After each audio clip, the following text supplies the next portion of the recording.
Another political lingo today as emerged. Tinubu gains that as a major statement from the National Security Advisor today at the Customs Conference in Abuja, where he says the Tinubu administration has done a lot for the nation. And today, the Minister of the FCTA has been defending the House gifts to judges.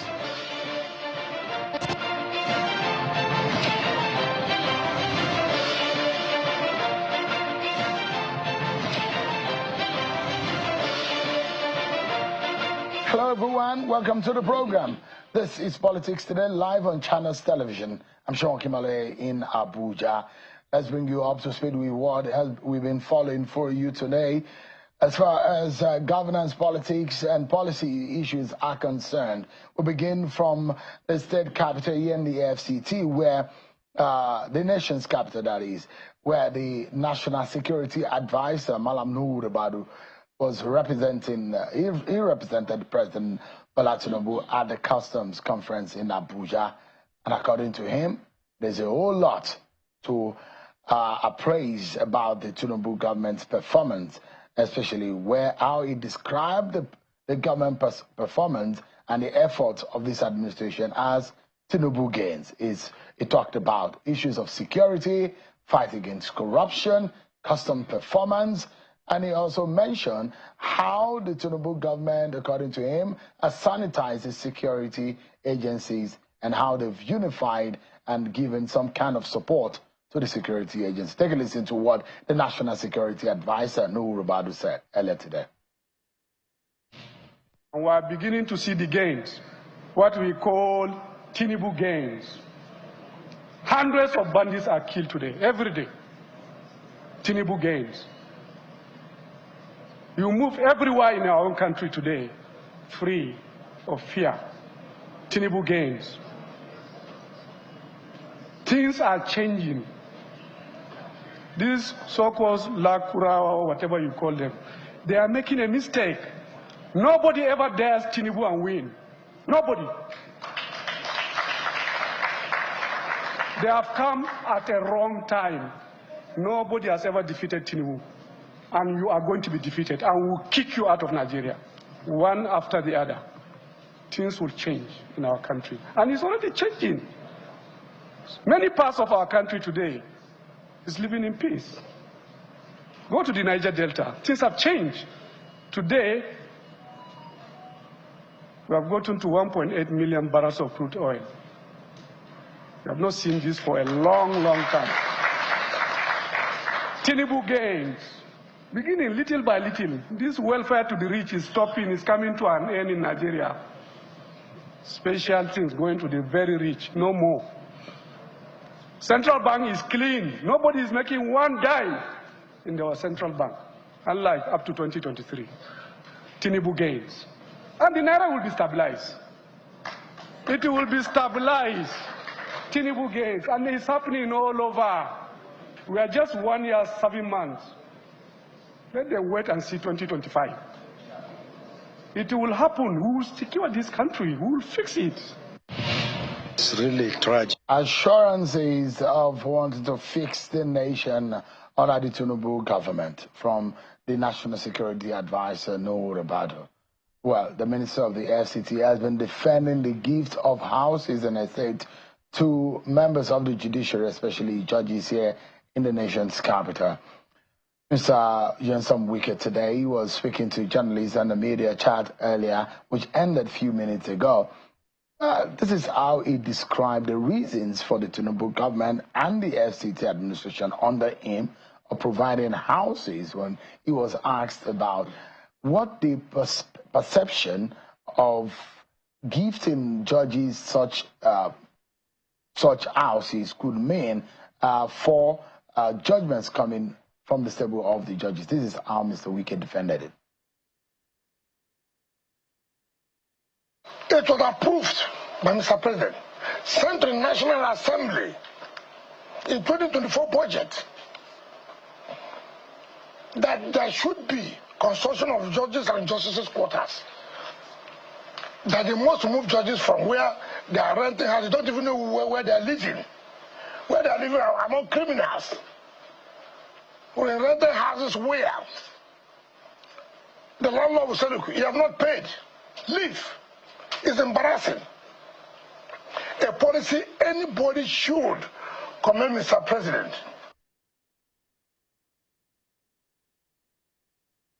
Well, that's a portion of the place where Mr. Yinsen Wike defended the reasons for giving judges houses in Abuja. There are a lot to talk about tonight.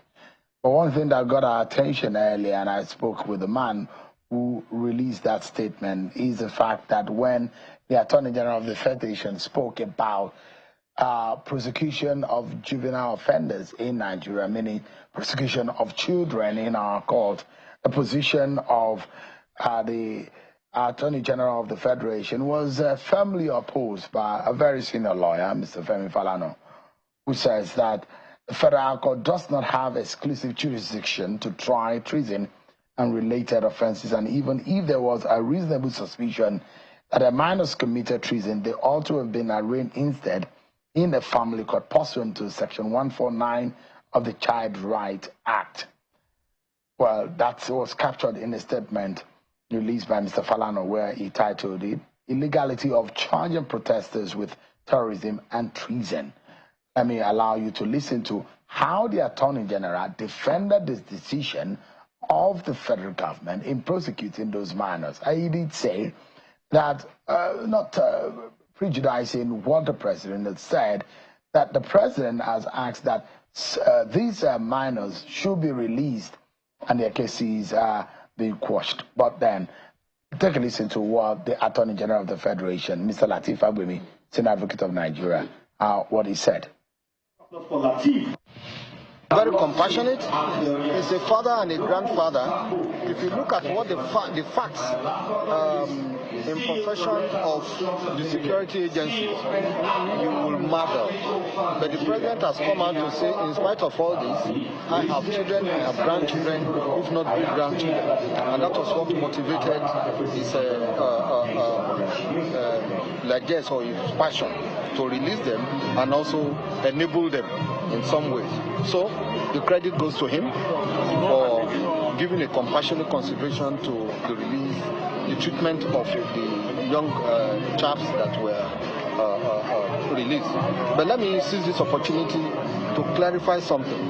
People were under the impression that because they are children, they are minors, all sorts of theories have come up.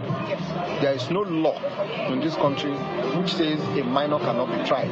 And I've also heard, they should go to a family court. A study of the law and the constitution leaves you to no other conclusion that it is the Federal High Court that has jurisdiction in matters bordering on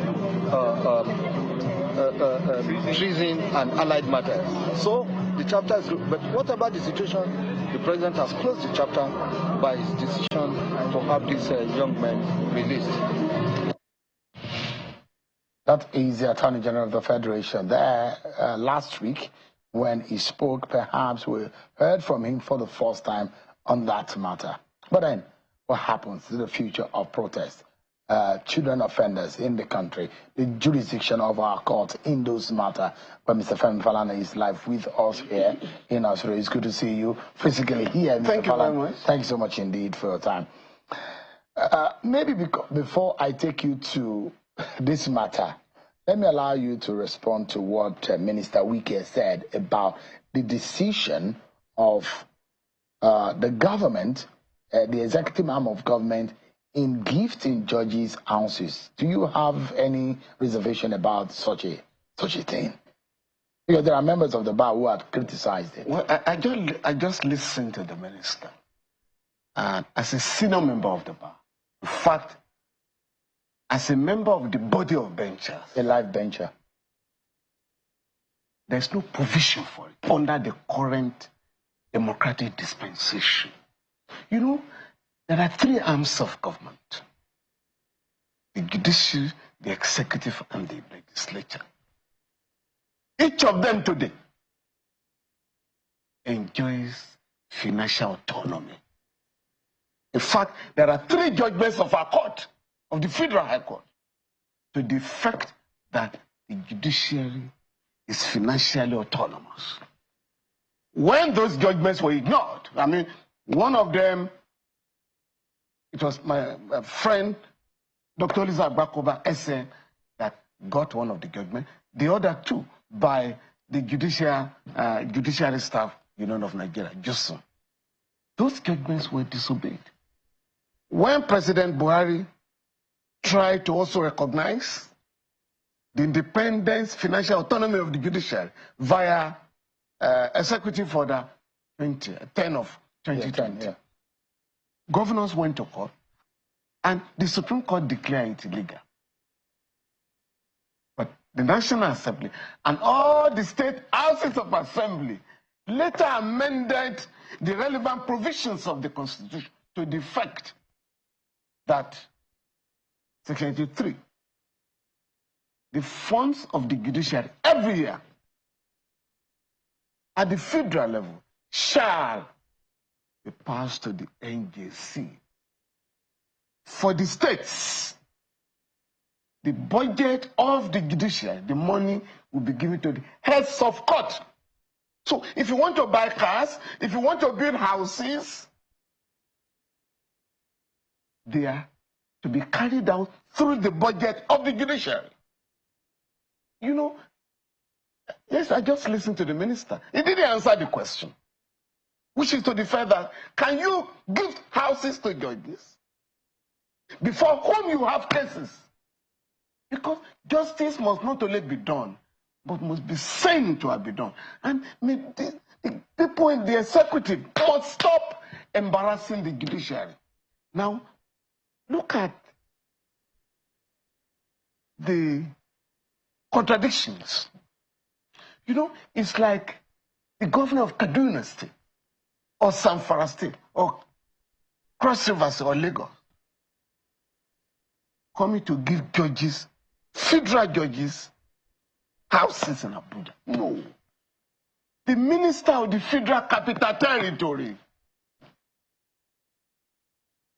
operates like a state governor by virtue of Section 299 of the Constitution. So he cannot say, I'm going to build 40 houses. 10 shall go to the Federal Court, 10 shall go to judges in the FCTI Court, and 10 shall go to the Court of Appeal and Supreme. No! No! Because you are a minister of the federal government, like a state governor. So your budget is limited to all the affairs of the FCT, Federal Capital Territory. So you cannot, as the head of the FCT,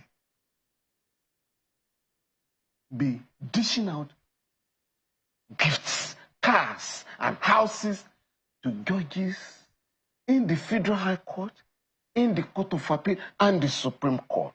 That's number one. Number two, you have cases before these courts on the theory of equality before the law.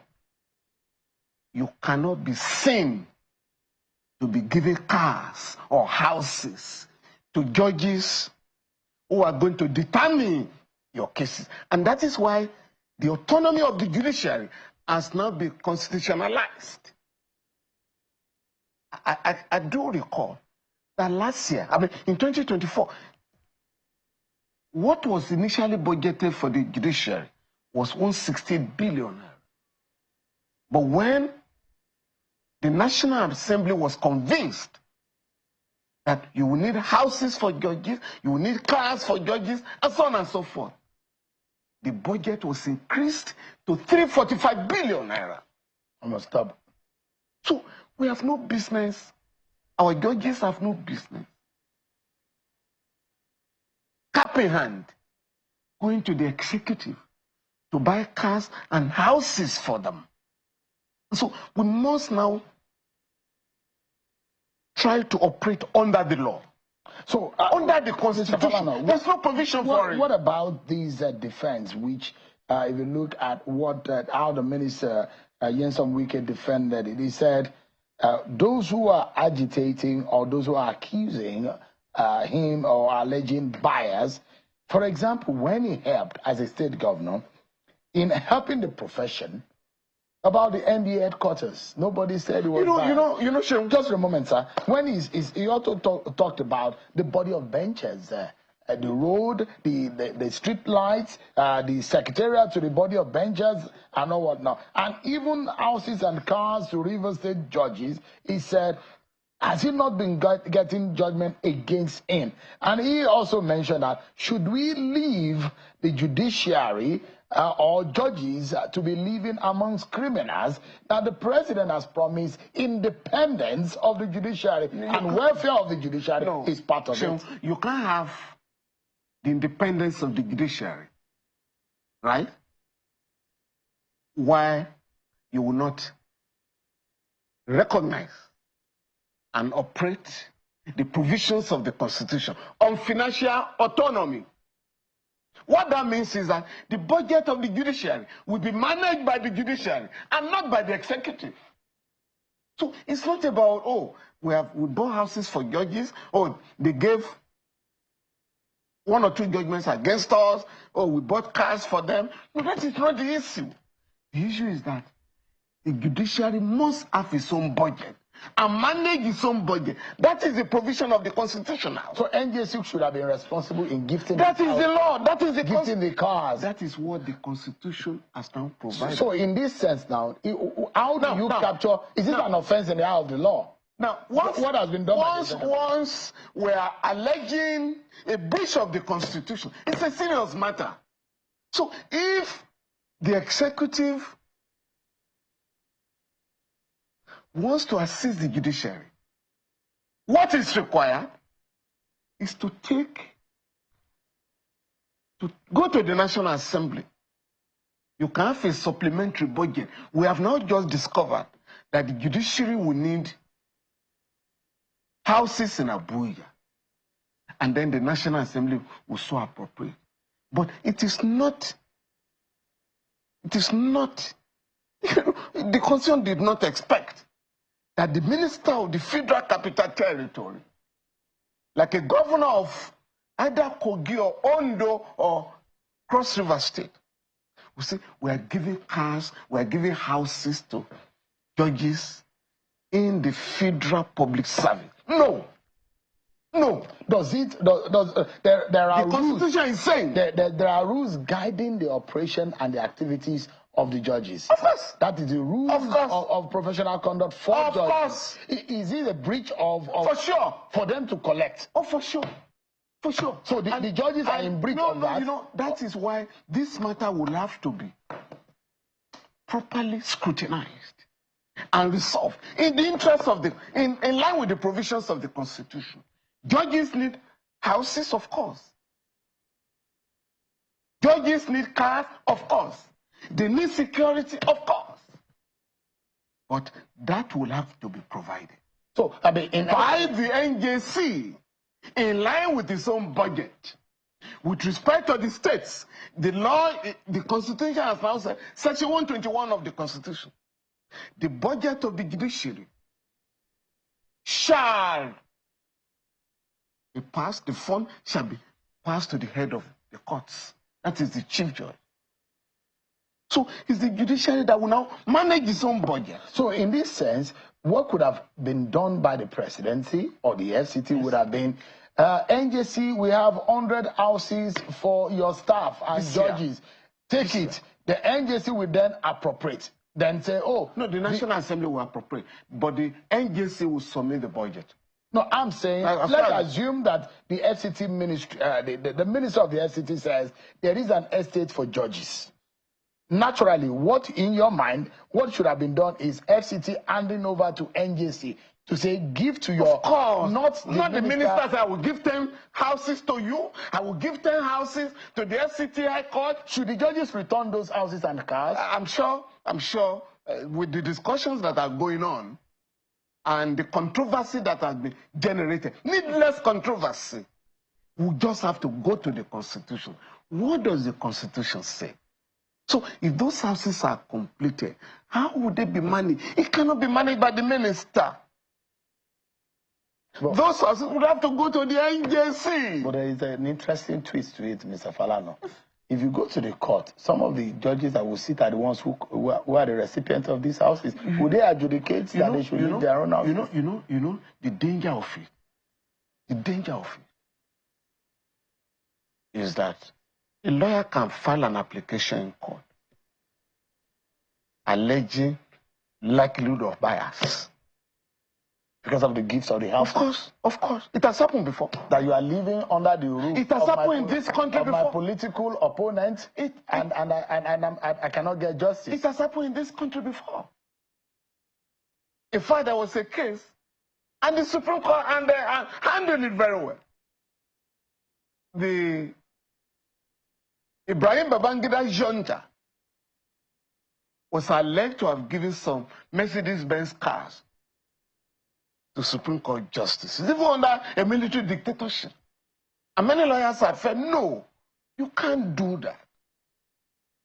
Make the money available to the judiciary through the NJC. And let it be managed. Now, much later, of course, I think the Concord newspaper then alleged that it was a bribe.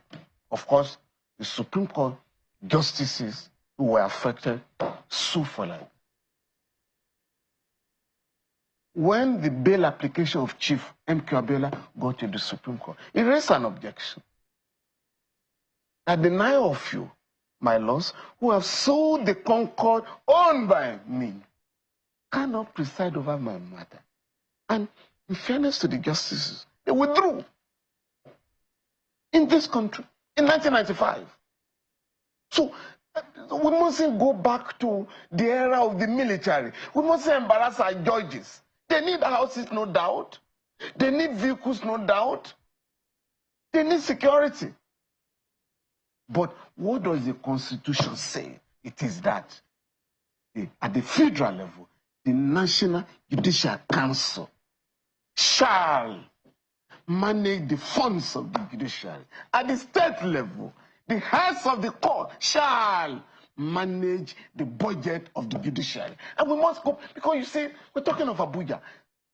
In virtually all the states, judges are assembled to receive keys of cars. It's in goodwill, Mr. Falana. You are alleging criminality in this matter now. No criminality. No, you said that it's a breach of the Constitution. In what sense? Is it a civil breach or criminal breach? No. It's not a criminal breach. The Constitution has provided that the judiciary must be self-funded and self-accounting. Independent, autonomous. We must ensure that we comply with the provisions of the Constitution. So it's a professional... To avoid any embarrassment. From your own point of view, it's a professional and ethical breach. Is that what you're saying? No, I won't go that because, far. You know, I only advise our judges to have a thorough look at the rules of conduct.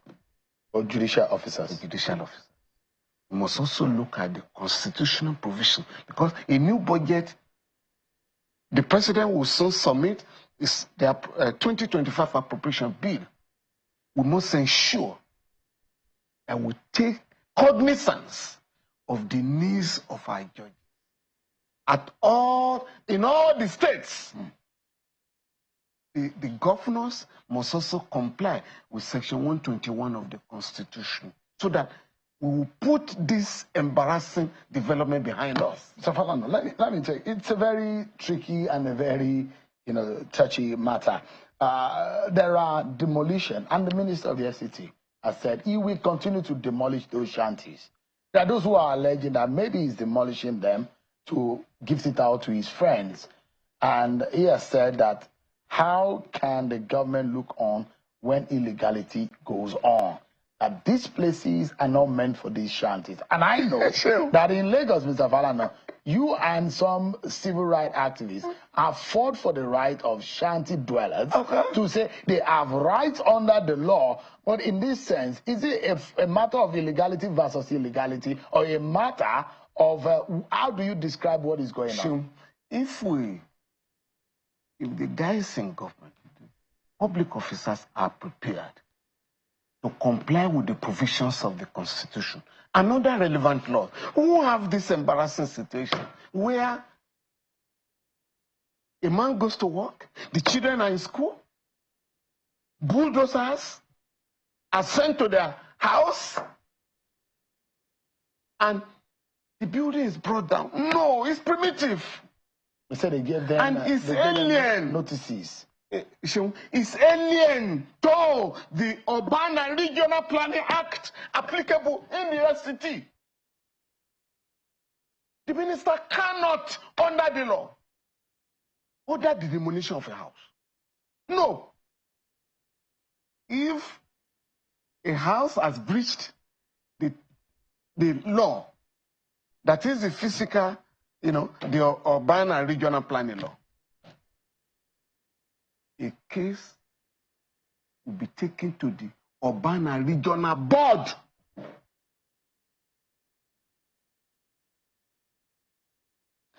If the owner of the property loses in that board, there is a tribunal, Urban and Regional Tribunal. Does it apply to the FCT? Of course, I'm talking of the FCT. If you lose there, you have the right to go to the High Court as an appellate chamber. That is the law today. It is that tribunal or the High Court that will now give an order, go and demolish the house. This is the law. I mean, when Pape, let's say, sprawling, whatever, was going to be demolished, we went to court. I think it was the Honorable Justice Kutugi who made the point. Look at your law. And I then advise the government, go and sit down with the dwellers and have an agreement. Even under the military, in the case of Sarak and Federal Republic of Nigeria, this matter went to the African Commission on Human and People's Rights. And today is the best judgment, is the best decision on the rights of people to housing. In the case of Odi, in the case of Zakibiam, in the case of Baramatu, where troops went to destroy houses because some youths, had committed some offenses. I think altogether, the Federal Court awarded about 168 billion against the government. To the best of my knowledge, part of the money has been paid. Because the government does not respect the rights of our people. Some provision, in fact, Section 36, subsection 2 of the Constitution, provides no authority in Nigeria shall determine my fate without providing me an opportunity to make a representation. That's a constitutional provision. Even when you are committing illegality. Yes. So even where you arrest an armed robbery suspect, you must still give him fair hearing. Oh yes. If you embark on meeting out about unleashing some punishment there and there, you have committed an offense. So where you say somebody's house has breached the town planning law or urban and regional planning law, there are civilized ways set out by the law to deal with the nuisance. But you cannot, as a minister or as a governor, decide, oh, I don't like that man's house because it's not my political opponent, go and demolish it. These are issues of shanties, Mr. Falana. These are not just ordinary houses. Shanties to them. Shanties, do they demolish the houses of the rich? They allow them to regularize. But when it comes to the poor And is it not the duty of the government to provide housing for all citizens? The defense of the FCT authority is that some of these shanties harbor criminals. And these are easy ways for criminals to hibernate. You see, Sean, again, who determines who is a criminal? It's the court of law. It's not the minister. We want to demolish this place because it is harboring a criminal. You go to court. There must be a court order. That is what democracy is about. Is the demolition you cannot be too much in a hurry. Yeah. Is the demolition not a fait accompli? Because the house is already down. What will the appellants? No, I can assure you, I do know. Those who are affected, the victims will have to go to court. I know the victims, some of them are already in court. And where the minister is threatening to demolish more, he must be advised to look at the law. So that the government will not be made to pay damages that may be unnecessary. Can it be, can an injunctive order be ordered? I mean, because he's saying he's going ahead to demolish. I don't know what happens now, but when we had cause to rush to the court to save the people of Pape, we got a court, we got an interim, order. We got an interlocutory order before the final judgment. It's like we had this problem in Lagos when Morocco was demolished. Almost about 300,000 people lost their houses. What did the government do? They said the place was supplied. So government, some filled the place and distributed it to the rich, generals, and other members of the bourgeoisie at that time. Do you think that this is... No, but what we did was that the victims came to me and said they found some two estates owned by the Lagos state government and they wanted to move there. So let me know where you want to move. So they moved and we rushed to court.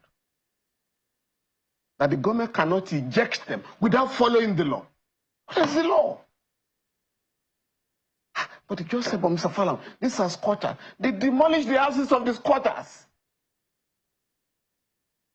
And other citizens who are privileged to occupy certain positions in the society have taken over the land. And the court said, Lagos state government, thou shalt not eject them unless you go to court. They are there to do it. Let's take a break, Mr. Falana. When we come back, Mr. Falana believes that whatever happened in the prosecution of some of those children, in fact, there are those who have also debated that some of these guys are not children in any case. Well, Mr. Falana opposed the stance of the Attorney General of the Federation, Mr. Lateef Fagbemi. He says whatever that went on in that matter was unconstitutional. We'll be finding out after this break, everyone. Join us again. Once for staying with us, Mr. Femi Falana has been speaking with us on the matter on several issues relating to the state of the nation. I was going to end the conversation around demolition. Their state, and I think it was made popular in Anambra State, was it under Peter Obi or under Willie Obiano, that if a kidnapper or kidnappers are found in a house used for kidnapping, they bring the house down. And the State Assembly at the time, I remember, made laws to that effect. But I understand that there is a Supreme Court judgment to that effect also recently. Well, sure, again, as I said, under a democratic government, all actions of the government must be in line with the law, because the government itself rules by law. The governor of a state cannot decide, oh, that house belongs to an alleged kidnapper, so I'm going to move there. And I think one of the governors will even lead the team of thugs to set fire on a house. No, it's very primitive.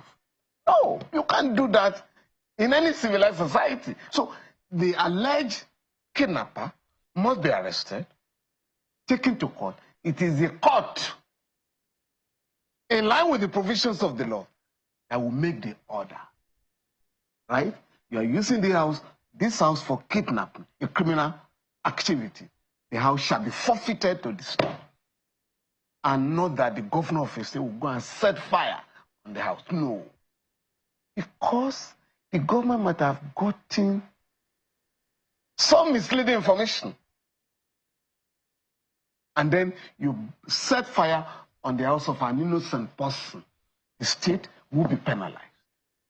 And that is why, no, it's actually a very respected retired Supreme Court Justice of Nigeria just drew my attention to a recent decision of the Indian Supreme Court that it is the height of illegality to demolish the house of a criminal suspect. Until determined by the courts. Of course, of course. Let me take you to a position that you made public, and that is in respect of what the Attorney General has said. And you heard what the Attorney General has said, and I hope that for those who began the program with us, will remember what we played to you when the Attorney General said, there is no law that says that a juvenile or a child cannot be prosecuted under our laws. But you differ, Mr. Falana, on what point, sir? No, Sean. I think there are problems.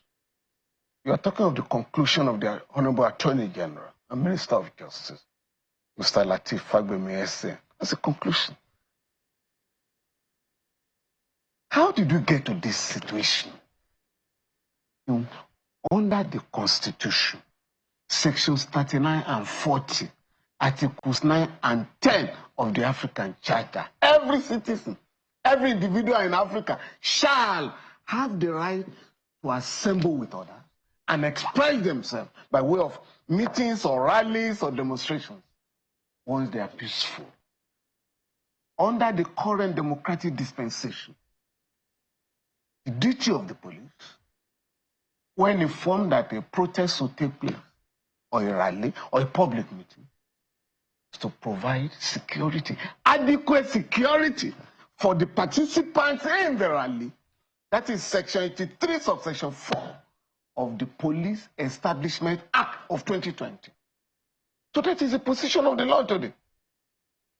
But when you are going to have a protest, the government said, oh, we recognize the right of Nigerians to protest. However, thou shalt not protest. It's contradictory. You can't recognize my right to protest, and you turn around and criminalize the protest. So you cannot criminalize protest. However, like the court said in the case of Inspector General of Police and AMPP, if in the course of the protest a criminal offense is committed, of course, the protester will be arrested and taken to court. Now, under the law, we're operating a federal system of government. You cannot arrest people in Kano and Kaduna or Sokoto or Lagos and bring them to Abuja. There are courts in those states. So on the level of jurisdiction, the police was wrong. So wrong completely. To have brought them to Abuja. Even if you want to use federal high court, there are branches, there are judicial divisions of the federal in those states. So this centralization of prosecution of criminal offenders in Nigeria must stop. I mean, you can't have a case in Rivers. You come to Abuja, no. There are divisions, courts. There are not less than 3 federal high courts in Rivers. So you can't bring, we had a case, I think it was about 4 people, including a government official, a judge in the federal high court ordered the arrest, usually a warrant of arrest, and I came to court, my Lord, under what law? Number 1, there's no charge before you. Number 2, these guys are wanted for arson, murder, and conspiracy. These are state offenses. Sir, you have no business with them. In fairness to Slushy, he lifted canceled the warrant of arrest. Now, in this case, Nigeria ratified the Child Rights Convention in 2001. In 2003, the National Assembly enacted the Child Rights Act. Today, all the 36 states in Nigeria happily have adopted and enacted the Child Rights Act into their own laws. So under the law, anybody under the age of 18 shall be taken to the family court if he or she has committed any offense. In the proceedings shall be conducted most of the time in camera. Again, this is in line with section 36, subsection 4 of the Constitution. You don't just expose children. Okay, you want to talk about treason? No, go ahead, sir. Now, was treason committed, Shehu? No. Treason. Section 37 of the Criminal Code defines treason as levying a war to intimidate the president of a country. Levying a war. Did anybody levy a war? Let's take a look at some of the pictures. If the producer can bring somewhere, those people were raising Russian flags. Again, Shehu, don't waste your time. It is not a, quote me, and challenge any lawyer. It is not a criminal offense in Nigeria today To raise flag. any country's flag. No. Even in a public march that is anti-government. If you don't believe me, go out there. Any hotel out there, host the flag of the United States, United Kingdom, France, Germany, all of them, because they want to look international. Some churches in Nigeria believing erroneously that Israel is a Christian country, host the flag of Israel. So it's not a criminal offense to host a foreign flag. So the government may now want to say, oh, can we go back to the drawing table? Oh, did you make a mistake? Right? What about those inscriptions? Right. The government must go, and those are some of the pictures. You see, when you say, again, Shehu, that is not treason. That's the issue. It's not treason. When a democratically elected government is being asked to leave office. No, if a democratically elected government is asked to leave office, yes, in some cases, you might say they're expressing their views. The army did very well. The armed forces did very well by coming out to say, we are not going to involve ourselves in the removal of the president of the country. We are loyal to the Constitution. We are loyal to the president. That was the end of the matter. It is the government now that is trying to remind people, oh, some Nigerians are asking the Bola Tinubu administration to pack up. No. Government should have ignored, and then address the issues that led them to the street. What about the looting? The looting and no, that's another one. Under the military, in 1992, May 1992, the late Chief Gani Femi, the late Beck Kor, and some critics, Baba Omajela, 5 of us were kidnapped in Lagos and dumped in Kuje prison. After almost 2 months, we're taken to Gwagwalada Chief Magistrate Court, where we're charged with treasonable felony. Not treason, treasonable felony. And what was the allegation? That Babangida wasn't going to go. And there were printed posters, with the inscription, Babangida must go. And so when the charge was read, because we had no access to our lawyer, so Chief Gani Femi and I decided to defend ourselves and our colleagues. And we told the judge, the chief magistrate, who later became a judge of the FCT, my lord, those who should be charged with treason are in the villa. Babangida and others, because they had removed a democratically elected government on the 31st of December 1983. So these guys have no business bringing us to court. Again, we're charged with treasonable felony, not treason. Because we didn't have arms. We didn't roll out tanks, so you couldn't have charged us with treason. So that was a great error made here. You can say, oh yes, I form an intention. That's section 41. Anyone who forms an intention to remove the president of the country, otherwise than by constitution, during his term of office. So when that charge was read to us, we asked the judge, this provision is not meant for a military dictator. Because Babangida wasn't elected, so he couldn't be removed by election.